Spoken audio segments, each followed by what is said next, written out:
ये है। देखिए, Albert Einstein at school. Albert Einstein के बारे में कहा जाता है कि वो स्कूल में थोड़ा सा रेबल टाइप के थे। जो बने हुए तय मानक थे उससे थोड़ा सा वो अलग चलने में विश्वास रखते थे। सिंपली जो चीजें नहीं उनको अच्छी लगती थी तो उसको वो नहीं लाइक करते थे। Specially his mind was made for science. तो ऑब्वियसली वो चीजें जो साइंस से अलग थी उसको वो अलग ढंग से देखते थे, अलग तरीके से देखते थे। जो बच्चा साइंस में ज्यादा दिलचस्पी लेता है तो ऑब्वियसली आप देखेंगे उसको एसएसटी में उसको लगेगा कुछ अलग तरह का ये है। तो the same thing was with Albert Einstein also. उनको भी थोड़ा सा ये एसएसटी के उस तरीके से सब कुछ याद करना कि जैसे कि अब वो याद डेट वगैरह याद किया जाए तो वो सब चीज को वो थोड़ा सा लाइक नहीं करते थे। इसी पर बेस्ड ये चैप्टर है, किस तरह से वो वहां से छुटकारा पाते हैं, किस तरह से उनको क्या क्या उन्होंने किया। जिस स्कूल में थे वो वहां के स्ट्रॉन्ग रेजिमेंटेशन को वो लाइक नहीं करते थे तो फिर किस तरह से वहां से छुटकारा मिलता है, इन सब प्रणाम सर। बेस्ड ये चैप्टर है। प्रणाम बेटा, प्रणाम। ये रिकॉर्डिंग पे है बेटा, इसलिए प्रणाम वगैरह बाद में करना, आप ज्वाइन कर लो और जो पढ़ा रहे हैं पढ़िए, ठीक है।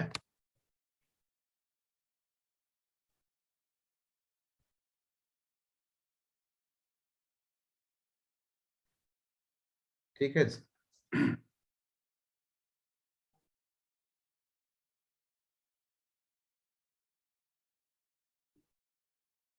तो आर यू रेडी स्टूडेंट्स? देखिए हम एक एक के साथ। अल्बर्ट आइंस्टाइन 1879 1955 1955 में उनकी मृत्यु हो जाती है। तो 1879 उनका जन्म का है। Is regarded as the greatest physicist since Newton. यानी न्यूटन के बाद अगर फिजिक्स वर्ल्ड में किसी को इतना बड़ा सम्मान दिया जाता है तो वो अल्बर्ट आइंस्टाइन को ही दिया जाता है। और कई क्रिटिक्स ये भी कहते हैं कि he did not use 100% of his, जो मतलब कि उनके पास पोटेंशियल जो था उनका, उस पोटेंशियल का 100% उन्होंने यूज नहीं किया। नहीं तो उसका उसके पीछे कई कारण हैं कि बाद में उन्होंने अपने आप को इन्वॉल्व कर लिया, कुछ पैसिफिस्ट बन गए, वो कुछ राजनीति में इन्वॉल्व होने लग गए, इस वजह से वो नहीं उस तरह से 100% दे पाए साइंस को। In the following extract from the young Einstein the well known biographer, ये पैट्रिक प्रिंगल जो उनका बायोग्राफी लिखे हैं, describes the circumstances which led to Albert Einstein's expulsion from a German school। कि एक जर्मन स्कूल से किस तरह से उनको एक्सपेल किया जाता है, उनकी एक्सपल्सन कैसे होती है, उस पर बेस्ड है ये chapter.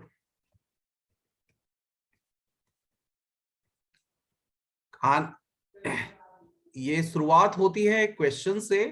In what year Einstein asked the history teacher, history teacher उनसे सवाल कर रहे हैं कि did the Prussians defeat the French at Waterloo, कि वाटरलू के मैदान में, यानी वाटरलू में किस कौन से ईस्वी में प्रूसियन ने फ्रेंच को हराया।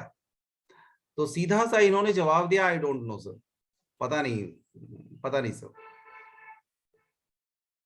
टीचर थोड़े गुस्से वाले थे, अलग टाइप के थे, तो कहते हैं व्हाई डोंट यू नो, क्यों नहीं जानते हो तुम, you have been told it often enough, कई बार मैंने क्लास में इस चीज को डिस्कस किया है, कई बार बताया है, फिर क्यों नहीं जानते हो। कहता है आई मस्ट हैव फॉरगॉटन, शायद भूल गया होगा। Did you ever try to learn, क्या कभी तुमने लर्न करने की कोशिश की। ये टीचर का नाम था ब्राउन, मिस्टर ब्राउन।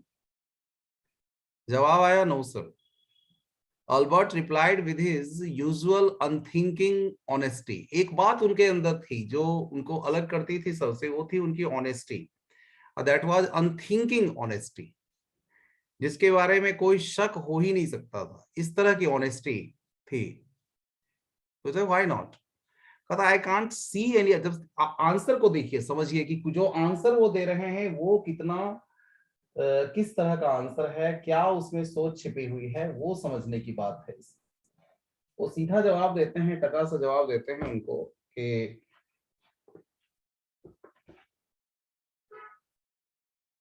सीधा साधा जवाब देते हैं कि व्हाई नॉट, कहता है I can't see any point in learning dates. Sir ये डेट वेट याद करने में मुझे तो कोई पॉइंट समझ नहीं आता, कुछ चीज कोई खास बात नजर नहीं आती है कि ये डेट याद रखा जाए।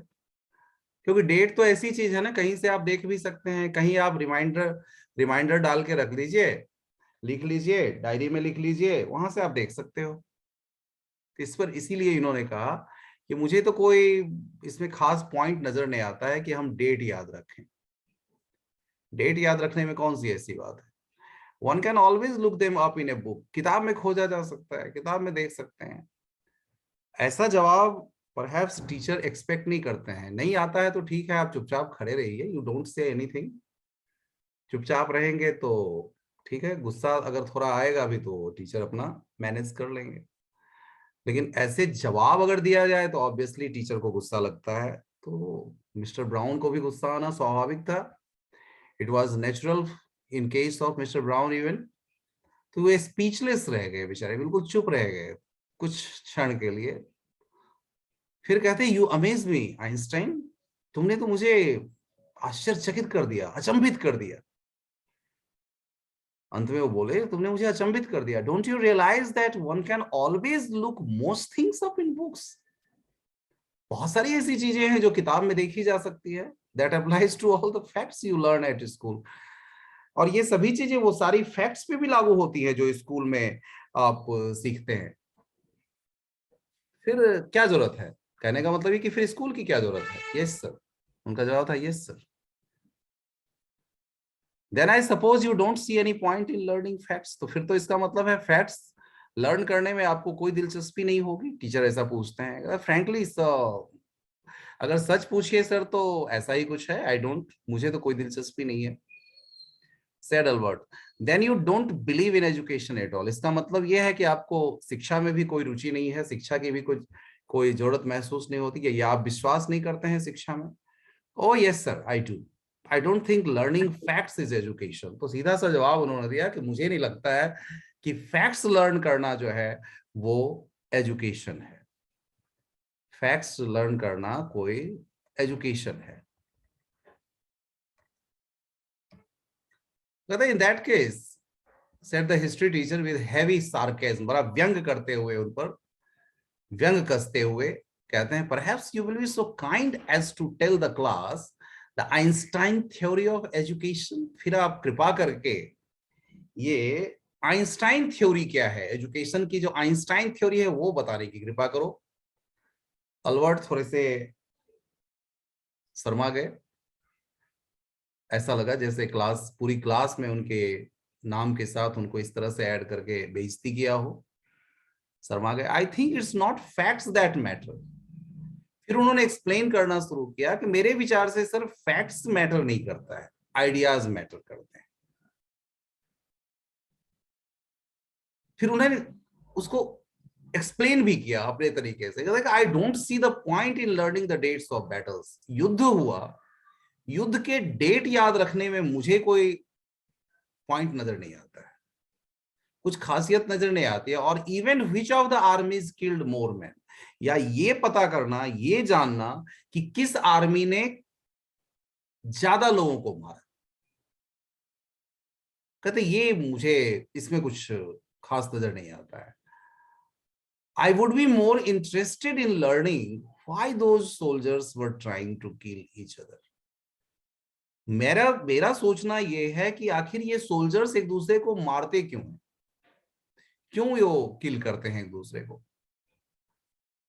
अब इतना समझाने के बाद ऑब्वियसली टीचर तो पहले से ही गुस्से में थे ही, और ज्यादा गुस्से में आ गए। टीचर और ज्यादा गुस्से में आ गए। मिस्टर ब्राउन फिर गुस्सा, दैट्स एनफ, बहुत हो गया। कोल्ड और क्रूएल आइज से देखते हुए उन्होंने कहा we don't want a lecture from you, आपसे मुझे कोई लेक्चर नहीं चाहिए। Einstein, you will stay in for an extra period today. आज आप एक और एक्स्ट्रा पीरियड रुकेंगे। Although I don't imagine it will do you much good. मुझे जहां तक लगता है इससे कोई खास फर्क तो आप पर पड़ने वाला है नहीं। It won't do the school any good, ना ही स्कूल को कुछ इससे भला होने वाला है, स्कूल का भी कोई भला नहीं होगा इधर। You are a disgrace. आप एक धब्बा हैं, स्कूल के नाम पर एक धब्बा है। I don't know why you continue to come. मुझे समझ नहीं आता है कि आप लगातार स्कूल आ क्यों रहे हैं, क्या मतलब है आपके आने का। उस पर भी उनका जवाब था, it's not my wish sir. Sir मेरा ये विश नहीं है, ये मेरी इच्छा नहीं है सर, मैं अपनी इच्छा से नहीं आता हूं। तो कहते then you are an ungrateful boy and ought to be ashamed of yourself. फिर आप एक अनग्रेटफुल यानी किसी के किए हुए उपकार को नहीं मानने वाले बच्चे हैं, और आपको अपने ऊपर शर्म आनी चाहिए। I suggest you ask your father to take you away. मेरी सलाह है आपको कि आप अपने फादर से कह के आप यहां से चले जाइए। Albert felt miserable when he left school that afternoon. इस दोपहर जब वो क्लास वगैरह हो गई, दोपहर स्कूल खत्म जब हुआ, तो स्कूल से जब जाने लगे तो अल्बर्ट को थोड़ा अजीब लग रहा था। And ought to be assent of sorry afternoon, not that it had been a bad day. इसलिए नहीं, ये सोचकर नहीं कि उनका बुरा दिन आज बीता था।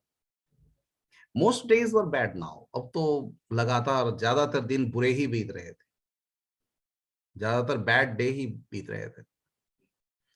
Anyway, but because he had to go back to the hateful place the next morning, इसलिए कि फिर अगली सुबह भी, अगले दिन भी वैसे ही हेटफुल प्लेस पर उनको फिर आना पड़ेगा, ये सोच के वो परेशान हो रहे थे। ये सोचकर मिजरेबल फीलिंग आ रही थी उनको। He only wished his father would take him away. वो सिर्फ ये सोच रहे थे काश उनके पिताजी उनको वहां से ले जाते।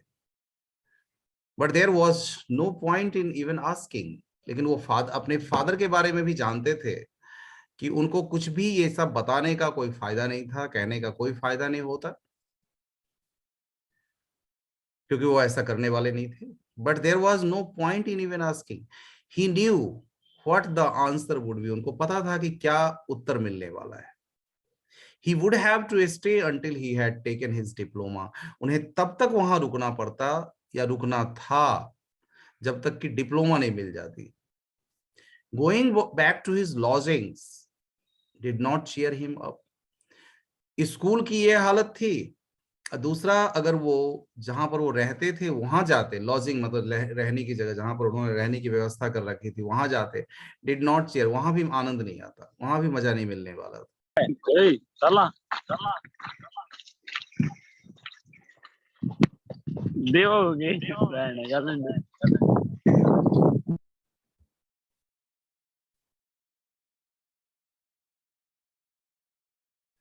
तो वहां भी उनको कोई खास अच्छा नहीं लगने वाला था।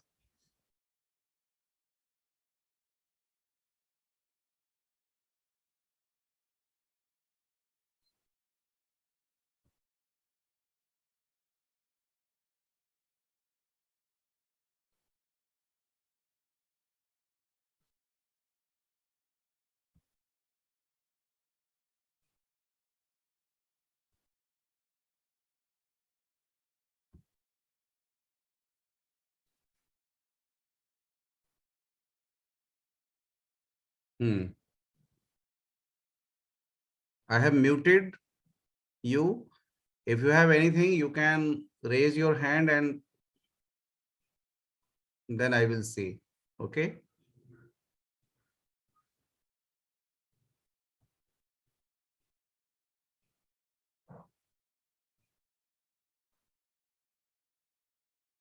तो कुल मिला के यहाँ पर going back to his lodgings did not cheer him up। और वापस अगर वो अपने घर जाते, जहां पर वो रह रहे थे, वो रहने की जगह जाते, वो भी कोई आनंददायक जगह नहीं थी उनके लिए।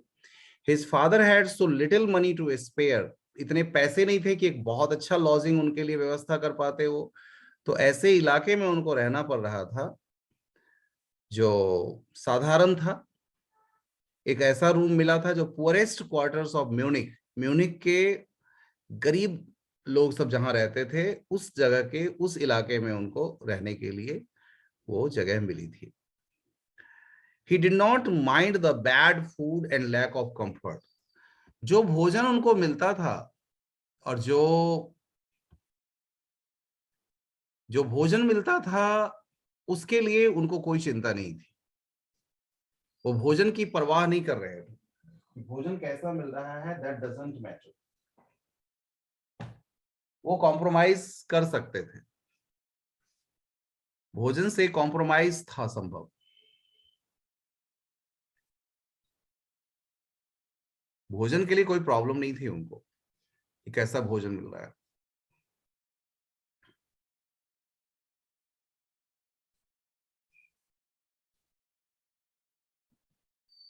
एंड लैक ऑफ कंफर्ट, या अगर कंफर्ट की कमी थी तो भी चल रहा था कि आराम की चीजों में कमी थी। और इवन द डर्ट एंड स्क्वेलर, जो गंदगी थी आसपास में, उससे भी उनको कोई प्रॉब्लम नहीं थी, चलो ये भी झेल लेते वो। तो इन सभी चीजों को झेलने की क्षमता थी उनके अंदर। कौन कोई भोजन, आराम और जो गंदगी का ढेर अगल बगल इधर उधर रहता था उसके भी। But he hated the atmosphere of slum violence. लेकिन जो स्लम वायलेंस का जो, चूंकि इलाका स्लम वाला था और वायलेंस जो था वो डे टू डे वहां का एक सिस्टम था, सिस्टम वहां के सिस्टम का हिस्सा था ये वायलेंस, हिंसा होना, मार पिटाई, किसी कोई किसी को मार दे रहा है, कोई कुछ।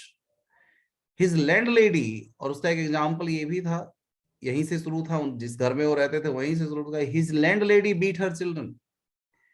उनकी जो मकान मालकिन थी, यानी जिसके मकान में रहते थे, जो मकान की मालकिन थी, वो अपने बच्चों को पीटती थी।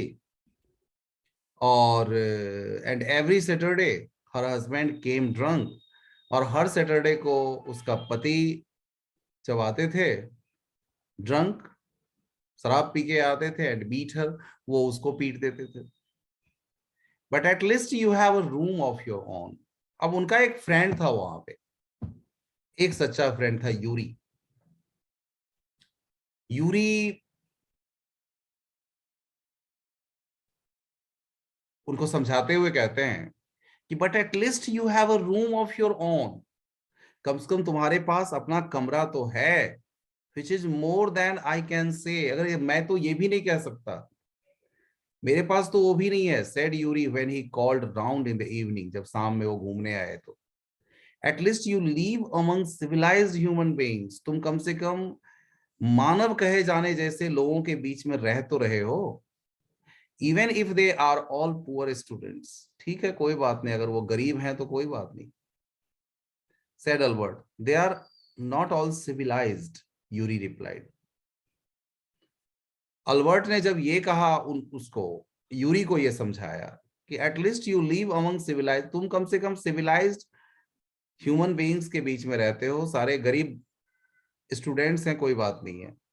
तो फिर यूरी समझाना शुरू किया, they are not all civilised, वो सबके सब सिविलाइज्ड है ऐसा किसने कह दिया? Did you not hear that one of them was killed last week in a duel? तुम्हें नहीं पता है कि कल उनमें से एक जो है द्वंद्व में, ड्यूअल, ड्यूअल मतलब कुश्ती जैसा, द्वंद्व युद्ध में मारा मारा गया कल। And what happens to the one who killed him? उसका क्या हुआ जिसने मार दिया? उसका क्या हुआ? हत्यारे का क्या हुआ? कहते नथिंग। ऑफ कोर्स उसका कुछ नहीं हुआ, he is even proud of it. वो तो गर्व महसूस कर रहा है, प्राउड फील कर रहा है। His only worry is that, उसके चिंता का एक कारण ये है सिर्फ, that the authorities have told him not to fight any more duels. Authority ने ये कहा है, उसे ये समझाया है कि तुम्हें और ज्यादा अब डुएल करने की जरूरत नहीं है, द्वंद्व युद्ध लड़ने की जरूरत नहीं है। ही इज अपसेट, वो इस बात से परेशान है about this because he hasn't a single scar on his face, कि उसके चेहरे पर कोई भी निशान नहीं है। स्कार, स्कार का मतलब घाव वगैरह के जो निशान, कट वगैरह के निशान पड़ जाते हैं, उसकी बात कर रहा है कि कोई निशान उसके चेहरे पर नहीं है। Single scar on his face to wear for the rest of his life, कि पूरे जीवन भर अगर वो ऐसा कोई निशान होता तो वो दिखा पाता, बैज ऑफ ऑनर की तरह उसका वो प्रयोग कर सकता था। अपने सम्मान के लिए वो कहता कि मैंने फला फला मैंने ड्यूअल लड़ा था और उसमें देखो मुझे ये निशान पड़ा है और मैंने उसको मार दिया। ओह, अब इस बात पे अल्बर्ट ने एक्सक्लेम किया, and these are the students, और ये सब अपने आप को स्टूडेंट्स कहते हैं। These are the students. Well, you will be a student one day, said Yuri. Yuri ने कहा तुम भी एक दिन स्टूडेंट बनोगे।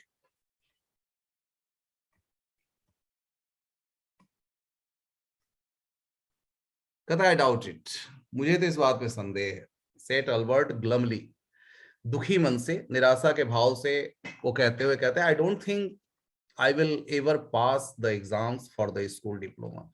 मुझे नहीं लगता है कि मैं स्कूल डिप्लोमा का ये एग्जाम पास कर पाऊंगा। यही बात same thing he told his cousin Elsa. Elsa से भी बात किया उन्होंने, the same next time she came to Munich, जब वो म्यूनिक आई तो बात किया। नॉर्मली सी लिव्ड इन, वो अक्सर बर्लिन में रहती थी। फिर her father had a business, वहां पर उनके फादर को की एक बिजनेस थी। कहता I am sure you could learn enough to pass the exams.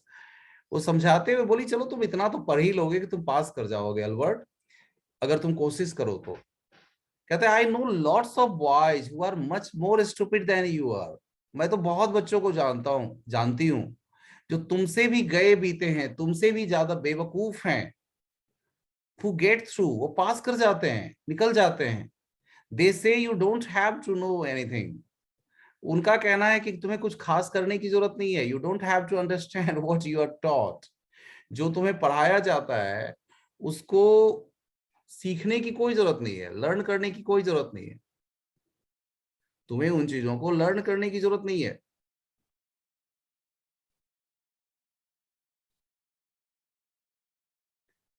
What you are taught, ये देखिए, this is just a comment, कि वो सिस्टम पे कमेंट है जिसमें बस केवल लर्न करके उस चीज को, उसको समझ आ रही है बात की नहीं, दैट दैट डजंट मैटर। वो बस पेपर में आप लिखाइए, यू विल गेट थ्रू, आप पास कर जाएंगे। आप कितना जानते हैं वो मैटर नहीं करता है, मैटर करता है कि आप कितना पेपर में आपने कितना लिखा, कहाँ से लिखा, कहाँ से लिखा, ये मैटर करता है, कैसे लिखा वो मैटर करता है।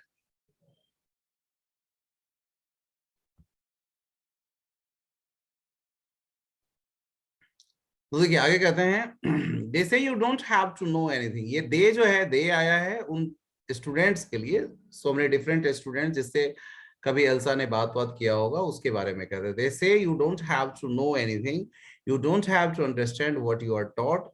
जो आपको पढ़ाया जाता है उसको आपको लर्न करने की जरूरत नहीं है, समझने की जरूरत नहीं है।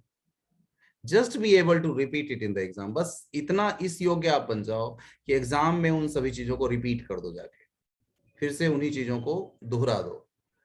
That's the whole trouble, said Albert. Albert, यही तो समस्या है, यही तो परेशानी है। I am no good at learning things by heart. मुझसे चीजें याद ही तो नहीं होती हैं, मैं याद करने में ठीक नहीं हूं। You don't need to be good at it. कहते हैं तुमको बहुत ज्यादा गुड होने की जरूरत नहीं है, बहुत अच्छे होने की जरूरत नहीं है उसको। Anyone can learn like a parrot. Parrot की तरह, तोते की तरह तो कोई भी लर्न कर सकता है। यू जस्ट डोंट ट्राई, तुम कोशिश मत करो। You just don't try, and yet I always see you with a book. फिर भी मैं तुमको तो हमेशा देखती हूँ कि एक बुक हमेशा तुम्हारे साथ रहता है, तुम अपने आर्म में एक बुक दबाए रहते हो। What is the one you are reading? ये जो अभी तुम पढ़ रहे हो ये किस चीज के बारे में है? कहते हैं बुक ऑन जियोलॉजी, ये जियोलॉजी की किताब है। Geology, rocks and things, do you learn that? ये पत्थरों के बारे में, चीजों के बारे में ये तुम पढ़ते हो? कहते no, we have hardly any science at school. देखो हमारे स्कूल में साइंस तो मुश्किल से ही है। Then why are you studying in it? तो फिर क्यों पढ़ रहे हो? कहते बिकॉज आई लाइक इट, क्योंकि ये मुझे पसंद है। बिकॉज आई लाइक इट, ये मुझे पसंद है, इस वजह से पढ़ रहा हूँ। Isn't that a good enough reason? क्या ये पर्याप्त रीजन नहीं है? ये काफी नहीं है? ये कारण काफी नहीं हो सकते क्या? एल्सा ने थोड़े साई करते हुए आह भरते हुए कहे, ठीक है, you are right, of course Albert, तुम बिल्कुल सही कह रहे हो, she said, but it won't help you with your diploma, लेकिन तुम्हें जो डिप्लोमा लेनी है ना, उसमें ये तुम्हारी बिल्कुल मदद नहीं करने वाला है। डिप्लोमा लेने में तुम्हें ये मदद नहीं करने वाला है, ये तुम्हारी सोच जो है, मतलब उसके सोच पर वो कहे, जिस तरह की सोच के साथ तुम बता रहे हो, ये डिप्लोमा में मदद नहीं करने वाली है। Apart from books on science his only comfort was music. इसके बाद साइंस के अलावा कौन सी और चीज थी जो उनको अच्छी लगती थी, आनंद देती थी? तो साइंस के अलावा उनको था म्यूजिक से लगाव था, and he played his violin. Even you must have learnt one chapter about Albert Einstein in 9th class. 9th class में भी आपने पढ़ा हुआ है, जिसमें भी ये बात बताई गई है। तो he played his violin regularly. 6 वर्ष की अवस्था से इन्होंने सीखना शुरू कर दिया था वो, because his mother wanted to do that. उनकी माँ चाहती थी इसलिए। तो he was an amateur violinist also. तो ये उनके जीवन पर्यंत ये शौक बना रहा था, इसमें कहीं भी कमी नहीं रही। ये शौक को वो हमेशा के लिए अपने साथ लगाए रखे। तो कंफर्ट मिलता था, आनंद मिलता था उनको म्यूजिक में, and he played his violin regularly, और वो लगातार वायलिन बजाते रहते थे अंटिल हिज लैंडलेडी, और तब तक बजाते थे जबकि उनकी लैंडलेडी आके नहीं कहती थी कि रुक भी जाओ। That wailing gets on my nerves, और उसको ये वेलिंग लगता था, मतलब चीखना लगता था, चिल्लाना लगता था, जैसे ये म्यूजिक ना हो के कुछ ये हो, नॉइज लगता था उसे। वो कहती थी there's enough noise in this house, बहुत ऐसे ही शोर शराबा बहुत है इस घर में, विद ऑल द किड्स हाउलिंग, ये बच्चे हैं ना, ये हमेशा चीखते चिल्लाते रहते हैं, बहुत ज्यादा नॉइज ऐसे ही है। That Wellings gets on my nerves, ये मेरे सर खा जाते हैं, she said. There's enough noise in this house with all the kids howling. Albert was tempted to point out, Albert बताना चाहते थे, मन में आता था कि बता दूं इस लेडी को, that most of the time it was she who made them howl, कि वो बच्चे चीखते चिल्लाते तो इसकी वजह से हैं, but he decided it was better to say nothing. लेकिन फिर आया मन में, छोड़ो यार क्या बताएं, रहने दो, नहीं बताते हैं। I must get away from here. ये सारी बातें जब हो रही हैं, एक ही बात मन में उनका, मुझे यहां से निकलना है। यूरी से बात कर रहे हैं, तब वो कहते हैं मुझे यहां से निकलना है, किसी भी तरह से मुझे यहां से निकलना है। After 6 months alone in Munich, 6 महीने म्यूनिक में रहना, कम से कम 6 महीने के लिए, it is absurd that I should go on like this, मैं स्कूल जाऊं ये अजीब लगेगा। In the end it will turn out I have been wasting my, अंत में यही निष्कर्ष निकलेगा कि मैं अपने फादर के मनी को वेस्ट कर रहा हूं, एंड एवरीवन्स टाइम, और सबका समय। It will be better for all if I stop now, सबके लिए अच्छा होगा, सबके लिए यही भला होगा कि मैं यहीं रुक जाऊं, अभी रुक जाऊं। फिर यूरी ने पूछा, and then what will you do, फिर आप करोगे क्या? कहता है आई डोंट नो, मुझे नहीं पता है। If I go to Milan, अगर मैं मिलान गया, मिलान इज ऑल्सो ए टाउन, मिलान में अगर गया तो I am afraid my father will send me back, तो मेरे फादर मुझे वापस भेज देंगे। Unless, his eyes ग्लिम्ड with a sudden idea, फिर अचानक एक अचानक विचार जैसे दिमाग में आ गया, उनकी आंखें चमक उठी। Yuri, do you know any friendly doctors? Yuri, तुम्हें कोई फ्रेंडली डॉक्टर पता है जिससे तुम्हारी जान पहचान हो? ऐसा कोई डॉक्टर है तुम्हारी नजर में?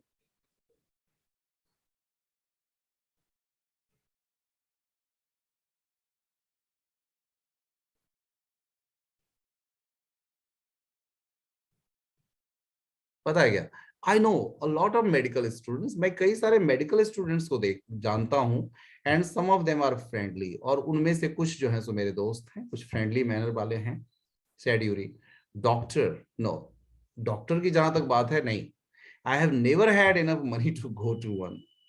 लेकिन मेरे पास इतने पैसे ही कभी नहीं हुए कि मैं किसी डॉक्टर से जाके कभी चेकअप कराऊं या दिखाऊं। नहीं नहीं, ऐसा कुछ नहीं है। लेकिन क्यों, क्यों पूछ रहे हो तुम? सपोज सेड अल्बर्ट, अल्बर्ट ने कहा मान लो, सपोज करो that I had a nervous breakdown. अगर मुझे नर्वस ब्रेकडाउन हो जाता है, अगर मैं नर्वस ब्रेकडाउन का शिकार हो जाऊं, suppose a doctor would say it's bad for me to go to school, और कोई डॉक्टर मुझे ये लिख के दे दे मेरे बारे में कि मेरा स्कूल जाना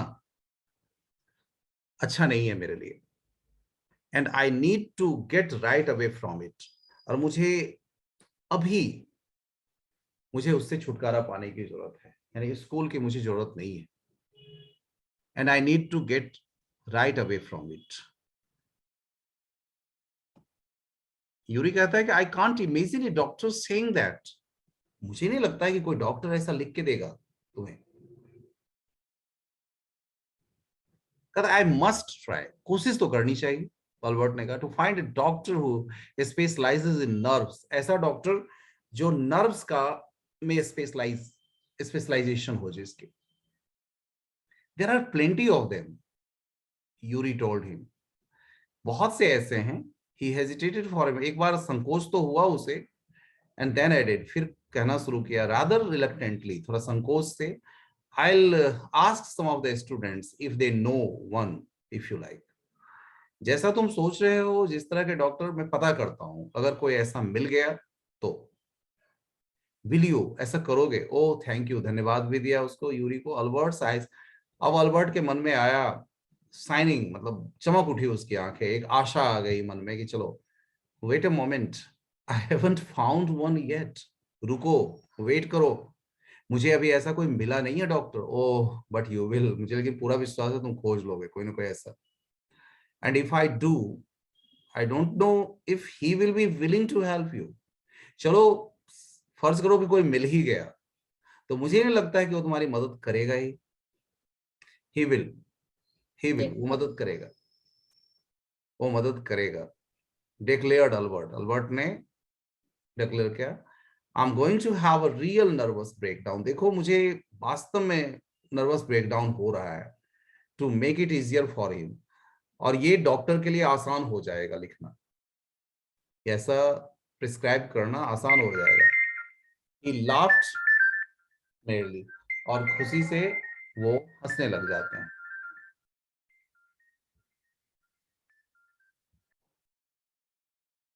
मतलब खुशी लगता है कि अब मेरा काम हो गया, ऐसा सोचने लग जाते हैं।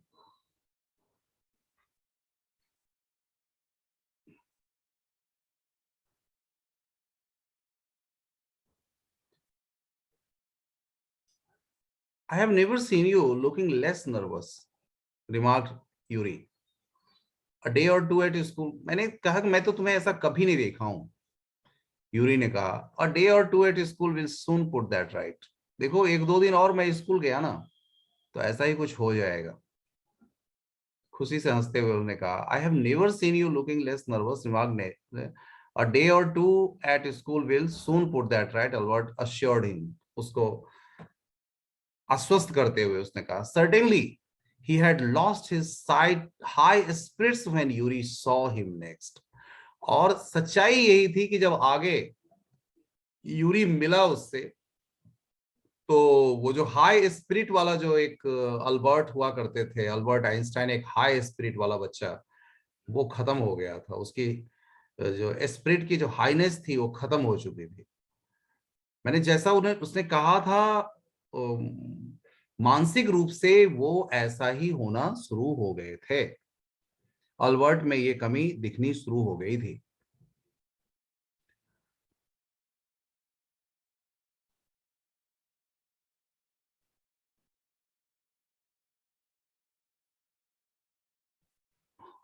Sorry, certainly he had lost.